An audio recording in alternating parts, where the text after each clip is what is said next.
आज जो पदार्थ मी बनवणार आहे ना, तो तुम्ही जर एकदा बनवला ना, तर नक्कीच तुम्ही आठवड्यातून 2 ते 3 वेळा बनवाल, कारण इतका टेस्टी लागतो. तर आज आपण बनवणार आहे कोथिंबिरीचे धपाटे. आमच्याकडे याला कोथिंबिरीच्या भाकरीसुद्धा म्हणतात. आम्ही नाश्त्याला हमखास हा आठवड्यातून 2 ते 3 वेळा आमच्याकडे हा पदार्थ असतोच. तर त्यासाठी एक जुडी कोथिंबीर मी घेतली आहे. त्यानंतर ती जितकी बारीक कापता येईल तितकी तुम्ही बारीक चिरून घ्यायची आहे आणि 2 पाण्याने स्वच्छ धुवून घ्यायची आहे. तर 2 पाण्याने धुवून घेतल्याच्यानंतर काय होतं, की जी माती, रेती जी असते ना, तर ती अशी तळाला खाली बसून जाते आणि 2 पाण्याने धुतल्यानंतर ती निथळण्यासाठी चाळणीमध्ये काढून घ्यायची आहे. हे बघा, मी सांगितल्याप्रमाणे सगळी माती अशी खाली तळाला बसली आहे. त्यामध्ये काहीही खडा माती वगैरे राहत नाही.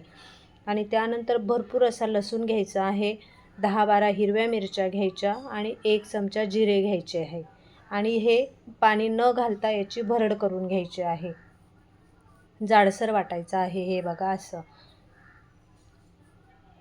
आता ही कोथिंबीर परातीमध्ये काढून घ्यायची. कोथिंबिरीमध्ये अजिबात पाणी राहत नाही चाळणीमध्ये निथळल्यामुळे. हे बघा, सगळं पाणी आपलं निथळल्यामुळे निघून गेलं आहे.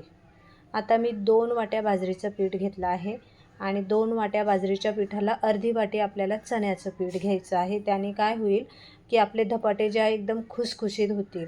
2 चमचे तीळ घालायची आणि आपण हिरवी मिरचीची जी ठेचा करून घेतला आहे तो घालायचा. 1.5 चमचा मीठ घालायचं. या व्यतिरिक्त कुठलंही साहित्य घालायचं नाही. इतक्या कमी साहित्यात हा पदार्थ इतका चविष्ट बनतो की एकदम अफलातून. आणि हे हलक्या हाताने असं मिक्स करून घ्यायचं आहे. जोपर्यंत पाण्याची आवश्यकता लागत नाही तोपर्यंत मिक्स करून घ्यायचं आहे. त्यानंतर हातावर थोडं थोडं असं पाणी घालून मळून घ्यायचं आहे पीठ.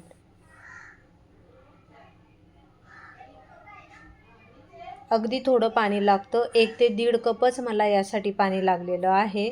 आणि असा पिठाचा गोळा तयार करून घेतल्याच्यानंतर थोडंसं तेल घालून पुन्हा एकदा थोडं मळून घ्यायचं आहे पीठ. तेल घातल्यामुळं तर एकदमच असे धपाटे खुसखुशीत होतील आणि छान असं एकजीव करून घ्यायचं आहे पीठ. आता पिठाचा गोळा झाल्यानंतर 2 ते 3 मिनटं असंच ठेवून द्यायचं आणि त्यानंतर एक कॉटनचा रुमाल घ्यायचा आहे आणि रुमाल ओला करून घ्यायचा आणि त्यानंतर हाताला पाणी लावून आणि रुमालाला पण पाणी लावून असे छोटे छोटे गोळे करून धपाटे त्यावर थापून घ्यायचे आहे. रुमाल ओल्या केल्यामुळं धपाटे एकदम इझिली पसरतात.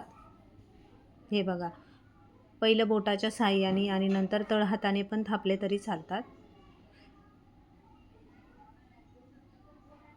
2 ते 3 मिनिटं पीठ भिजून दिल्यामुळं काय होतं, की धपाटे एकदम आरामात असे पसरतात.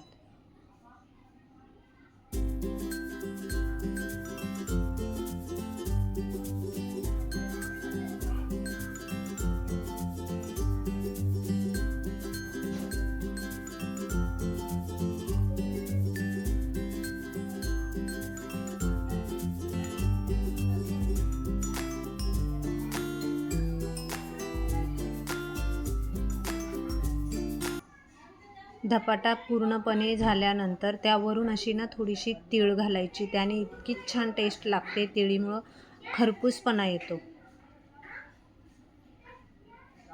वरून तीळ घातल्यामुळे काय होतं, दिसायला पण छान वाटतात आणि चवीतसुद्धा फरक पडतो. आणि त्यानंतर तव्याला थोडंसं तेल लावून घ्यायचं. तवा पूर्णपणे गरमच करून घ्यायचा, नाहीतर धपाटा चिटकतो. आणि त्यानंतर धपाटा घालून घ्यायचा आहे तव्यावर. अगदी अर्धा मिनिटासाठी झाकण ठेवायचं आहे आणि उलटण्या अगोदर थोडंसं तेल घालून उलटायचा, म्हणजे खरपूस भाजला जातो धपाटा.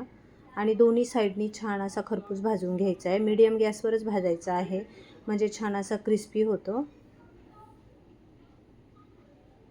तर व्हिडिओ आवडल्यास व्हिडिओला लाईक करा आणि चॅनलला सबस्क्राईब करा.